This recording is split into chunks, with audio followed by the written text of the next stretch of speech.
What's good YouTube, and welcome to the house. You gotta give Konami props where props are due. 2019 is the year of them catching up to other card games, even in the promotional aspect now, reaching out to the community and working with a tuber under Simply Unlucky, and letting us see a sneak peek at Arena of Lost Souls. So if you don't want spoilers here, I'm gonna give you a 5, 4, 3, 2, 1 to pause that video, and let's go ahead and jump into what I like most out of his opening. Senju of the Thousand Hands gets a super rare in here, which I think will be somewhat highly sought after. I was originally going to pull up Senju closer to Dual Power's release, like maybe a couple days before, and say, I think the DT Senju could be going up over time in value with the release of Necros and Dual Power, because people really like that format and want to fully hollow out their decks. The Senju from this video looks freaking nice, and I think will overtake the DT in demand,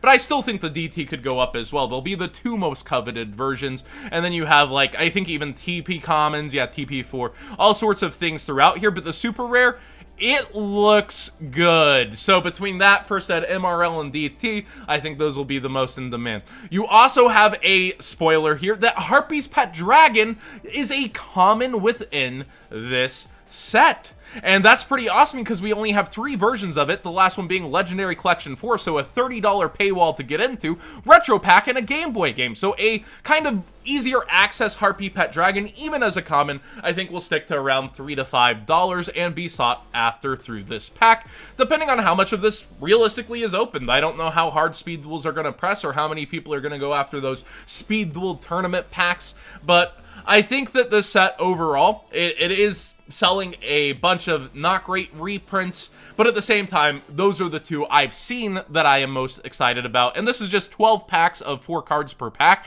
so there could very well be more cards in the set that he did not get to himself. Let's go ahead and step forward into another new release. We've got the Infinity Chasers here, and Witchcrafter Creation and Surzeal are going up really high. So these are both short printed in the set, and this set's short prints are pretty dang bad in terms of ratios compared to sets prior.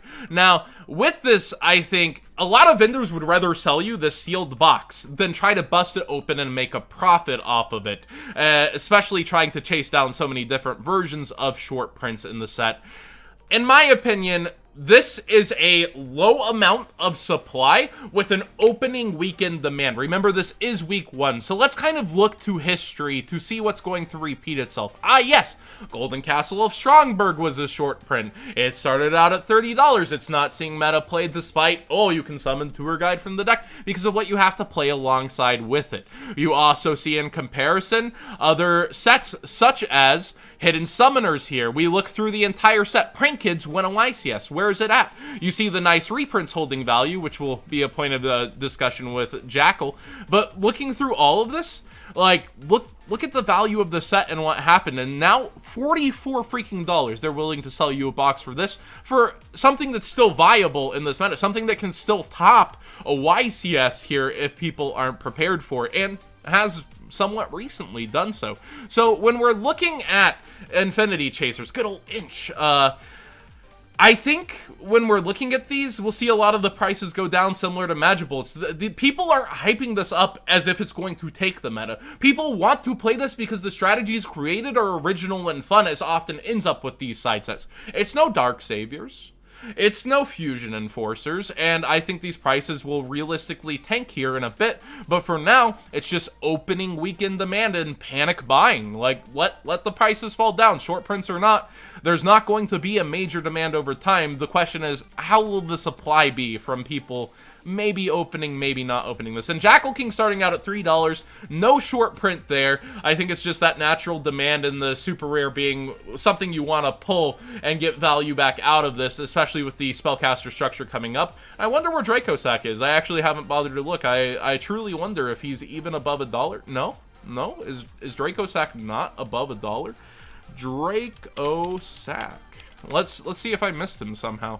The super rare coming in at 54 freaking cents. I would say this is probably a decent investment throughout, just for past formats. I think at some point Dragon Rulers in different past formats will get very similarly hyped like GOAT format by some super big names, within the Yu-Gi-Oh! Verse of competitive players. It took Chris Perovic and ARG to really push GOAT format. I think similarly, we will eventually see people find their interest in other past formats like Necros, like Dragon Ruler. So I would personally be after these while they're cheap. Moving on from good old Infinity Chasers is actually Impermanence falling like a rock. I didn't expect this early, but at the same time, with the word short print coming out of my mouth for the last set, Dual Power's behind a $30 price point, and we saw what happened with Kaiba's collection. It still seems like people are jumping the shark here and placing their bets. If you're not going to the WCQ, or you really do think you're okay with those ultra rares, because they do the same thing, I swear, Zodiac. If you're not going for the ultra rares and you think you're playing in the WCQ, stick with it. Just keep it. You've got your playtime out of it. It's going to maintain a decent value. I realistically can't see it dropping under 60, and Dual Power being locked behind $30. It would be hard for this. It's going to be pretty much the chase card of the set, along with people going after the Link Vrains pack cards. I think you want to keep this. Ghost Spell falling under 30 is also like something I didn't see happening so early. Just people really letting stuff go so cheap from Flood. I didn't see it coming. And hey, for those looking out for the secret rares, do you think this will fall further? If you're thinking of buying secrets, do you think once Dual Power hits is where the very low will be? Or do you think once the ratios come out, you could just see it like Ash Blossom was the other year? Next, talking about Ash Blossom, by the way, just seeing that it has fallen down a little, and the supers have fallen past where I originally projected. I thought 12 would be the lowest they hit. They're a quarter under it. I thought this would stay at 18. Boy, was I wrong. We see it at 15. So Ash Blossom becomes cheaper and cheaper. Do you think this is because hand traps are becoming less used? Yeah, Ash Blossom doesn't end it. People can still play. I think the ease of access of getting the Ash Blossoms along with your Salmon Greats, again, a great move by Konami this year. I think that since that's the main deck, people are really stuffing it in. It speaks for itself that, the people already got it who needed it, and the other versions just kept falling past what I thought they would fall to. Going on to Soul Fusion, more of the market cooling off and falling.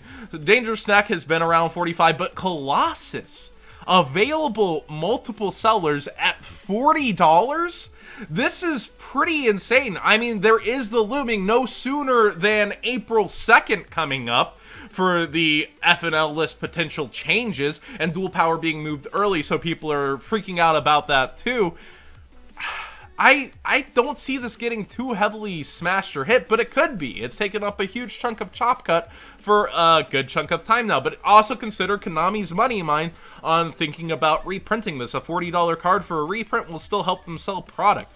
Trap Trick actually all the way down back to 23 by one seller and another seller before it's way big. So independent sellers just selling fast. Again, do kind of keep reprint season in mind. You got Battles of Legend, you got the Megatons. So you want to kind of start turn and burning these trades if you're not playing them as we head towards the WCQ, because a week out from the WCQ is when the market will begin to really tank, but it's cooling off faster than ever right now. It's kind of crazy to watch. Even cards that are hyped up for Dane, Orchestrated Return down towards $8. If you've been waiting on this card, it was towards 10 and 12 at one point. It's just been sneaking down without me really staring at it. So many cards that are good, easily available. It's awesome right now, but the set, the newest core set, does not have the same sentiments with its top heavy half being Phantasme and Pot of Extravagance. I expected this to continue to fall down, but the sales between eBay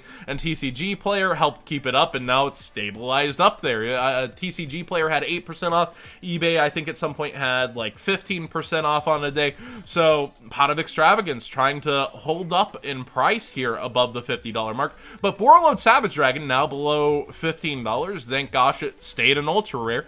And we keep going through. Corbane, remember it was originally $8, down under $5. Sunlight Wolf now under $5. I couldn't have seen that coming when you told me this was an above a $10 rare just a couple of weeks ago. It's such a top heavy set with so many amazing cards you can get, but again, it's the last set that can end up in the Megatins. So it's not very attractive, and historically that set doesn't end up holding too well overall. Now, people have asked me, do you think Phantasme will get hit instead of being put in the tins? No, they'll use this to sell Megatins, hands down. Sure, you have Danger, sure you have Thunder Dragon, but they've actually, in Megatins, often skipped the TCG exclusive sets like Spirals. So I think that you will see Phantasme as a Megatin seller, not early like in Battles of Legend, but again, that would be too late. That would be after the WCQ.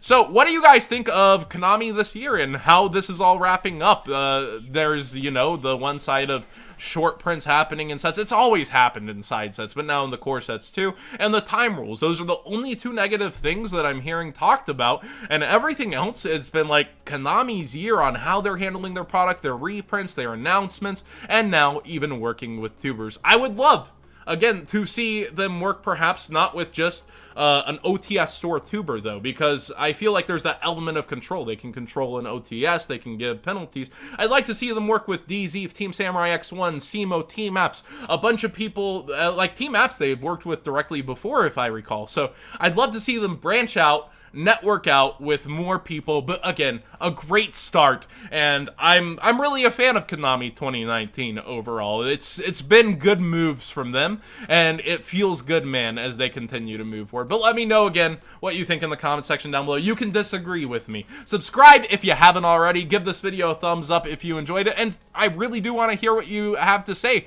Do you think all of this outshines the short prints, or do you think, man, it would just be perfect if they would take care of those two things? And how would you approach time rules? I personally would like to see, specifically in just Top Cut, it move to some kind of different time rule. But throughout the tournament, I think how tournaments are faster and better managed, it has become somewhat of a plus, but I want to see where the matches really matter most, something implemented for that. Thank you so much for watching.